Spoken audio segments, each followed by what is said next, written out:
ಮೇಷರಾಶಿಯವರ ಒಂದು ವರ್ಷದ ಫಲವನ್ನು ನಾವು ಗಮನಿಸೋದಾದರೆ ನೋಡಿ, ಪ್ರಾರಂಭದಲ್ಲಿ ನೋಡಿ ನೆನ್ನೆ ಶನೈಶ್ಚರನ ಬದಲಾವಣೆಯನ್ನು ಕಾಣ್ತಾ ಇದ್ದೀವಿ. ಶನಿವಾರ ದಿವಸ ಆಗಿರ್ತಕ್ಕಂಥದ್ದು. ಶನೈಶ್ಚರ ನಿಮ್ಮ ರಾಶಿಗೆ ಅಂದರೆ ನಿಮ್ಮ ರಾಶಿಯಿಂದ ವ್ಯಯಸ್ಥಾನಕ್ಕೆ ಬರ್ತಾ ಇದ್ದಾನೆ ಅಂದರೆ ಶುರುವಾಗ್ತಾ ಇದೆ ನಿಮಗೆ 7.5 ಸಂಕಟ ಅಂತ. ವ್ಯಯದ ಶನೈಶ್ಚರ ನಿಮಗೆ ಏನಪ್ಪ ಮಾಡ್ತಾನೆ ನೋಡಿ, ಯುಗಾದಿಯ ಪ್ರಾರಂಭದಲ್ಲೇ ನೀವು ದುಃಖ ವ್ಯಥೆ, ಅಲ್ಲಿ ಅಂಗವಿಕಲ ವ್ಯಯೇ ಅಂಗವಿಕಲೋ ಮೂರ್ಖ ರಿಪೂತ್ಸಾರಿತ ಅಂತ ಒಂದು ಪದವನ್ನು ಒಂದು ವಾಕ್ಯವನ್ನು ಹೇಳ್ತಾರಲ್ಲಿ ಶಾಸ್ತ್ರಕಾರರು.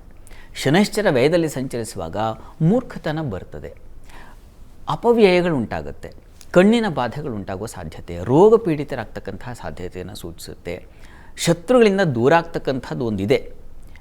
ಆದರೆ ಅದು ಭಯದ ವಾತಾವರಣ ಸೃಷ್ಟಿ ಮಾಡ್ತಕ್ಕಂತಹ ಸಾಧ್ಯತೆಯನ್ನು ಸೂಚಿಸುತ್ತೆ. ಆ ರೀತಿಯ ಒಂದು ಫಲವನ್ನು ಮೇಷರಾಶಿಯವರು ಅನುಭವಿಸ್ತಾರೆ ಪ್ರಾರಂಭದಲ್ಲಿ. ಈಗ ಮೇವರೆಗೆ ನಿಮಗೆ ಗುರುಬಲ ಇದೆ, ಆದರೆ ಶನೈಶ್ಚರ ರಾಹು ಎಲ್ಲ ಸೇರಿದ್ದಾರಲ್ಲ ವಯದಲ್ಲಿ. ಹೀಗಾಗಿ ಮೇ 14ರವರೆಗೆ ನಿಮಗೆ ಸ್ವಲ್ಪ ಹೆಚ್ಚಿನ ದುಃಖ ವ್ಯಥೆ, ನೋವು, ಕಾಲಿನ ಬಾಧೆಗಳು, ಕಣ್ಣಿನ ಬಾಧೆಗಳು ಇವುಗಳು ಕಾಡುತ್ತೆ ನಿಮ್ಮನ್ನು. ಮೇ 14ರ ನಂತರದಲ್ಲಿ ಗುರುವಿನ ಬದಲಾವಣೆ ತೃತೀಯ ಸ್ಥಾನಕ್ಕೆ ಹೋಗ್ತಾನೆ. ಅಲ್ಲಿ ಸಹೋದರ ಒಂದು ಸೌಖ್ಯತೆಯನ್ನು ಕಾಣ್ತೀರ. ನಿಮಗೆ ವ್ಯಯಾಧಿಪತಿ ವಸ್ತುತಃ ಮತ್ತು ಭಾಗ್ಯಾಧಿಪತಿಯೂ ಹೌದು. ಹೀಗಾಗಿ ಸೇವಕರು, ಸಹಾಯಕರು ಇವರಿಂದ ಸ್ವಲ್ಪ ಮಟ್ಟಿಗೆ ಸಹಾಯ ಉಂಟಾಗ್ತಕ್ಕಂಥ ಸಾಧ್ಯತೆ ಇದೆ.